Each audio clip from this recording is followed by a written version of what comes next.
Shadi Hamid from the Brookings Institute has addressed the forum. We're very pleased to have him with us now. Good to see you, Shadi. So, there's a lot of interest over how Biden's policies in the Middle East will differ from Trump's. Let's start with Israel. America, of course, will continue to be Israel's strongest ally in the region. But do you think Biden's approach towards the issue of settlements and the Palestinians will be different? Yeah, that's one key difference I think we'll see. The Trump administration was uniquely unquestioning in its support of Israel, and pretty much anything that Prime Minister Netanyahu wanted to do, he got the support of Trump in the process. So there was real wide latitude for Netanyahu to operate. That is not going to be the case under a Biden administration, and we can see some similarities with the tension that Netanyahu faced with Obama. They didn't really get along. There was conflict between them. And there was also a sense that the U.S. didn't approve of many of his actions. But the question then is how much of it is rhetoric, how much of it is the tone coming from Biden versus actual policy shifts that will constrain Netanyahu's room for maneuver. That's what we don't really know yet, is how far the Biden administration wants to push.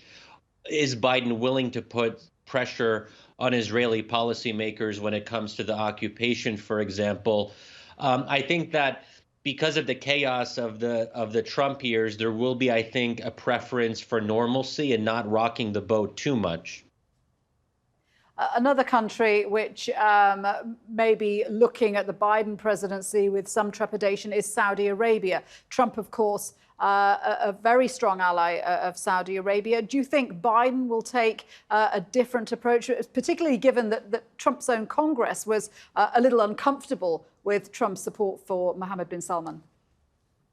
Yeah, so I think what we have in the U.S. now is a kind of partisan balancing. If one party goes far in one direction, the other party will almost shift the pendulum in a very different direction. So we see that with Israel, as we talked about, but also Saudi Arabia, that Donald Trump saw Mohammed bin Salman as his kind of one of his key buddies in the region, let's say. So Biden will try to reverse that.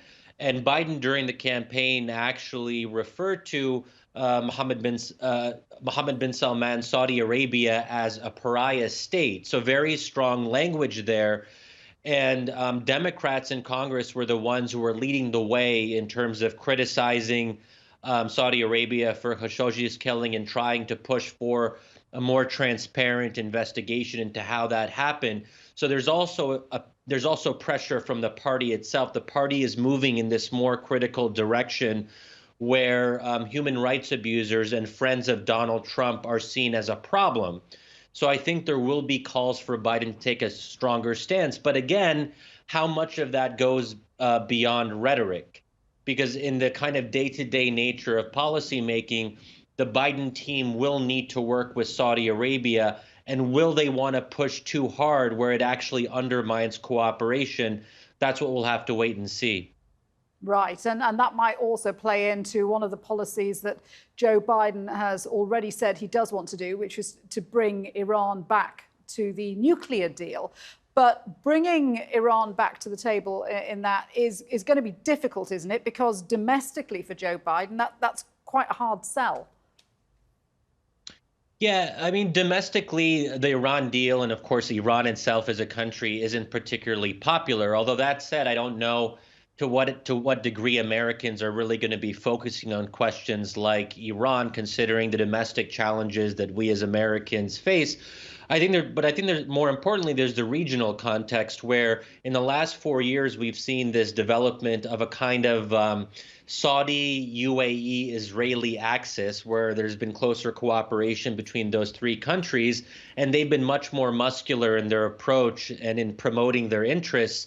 And those three countries are not big fans of big fans of Iran, and are not big fans of the Iranian nuclear deal. So that's where we'll see, I think, quite a bit of resistance. They don't want to see a return to the Obama years in the approach to Iran. And so Biden will have to use his leverage to try to get them on board. And if he's using his leverage on Iran, he may not want to push as hard on human rights abuses. Shadi, thank you. Shadi Hamid there speaking to us from Washington, D.C.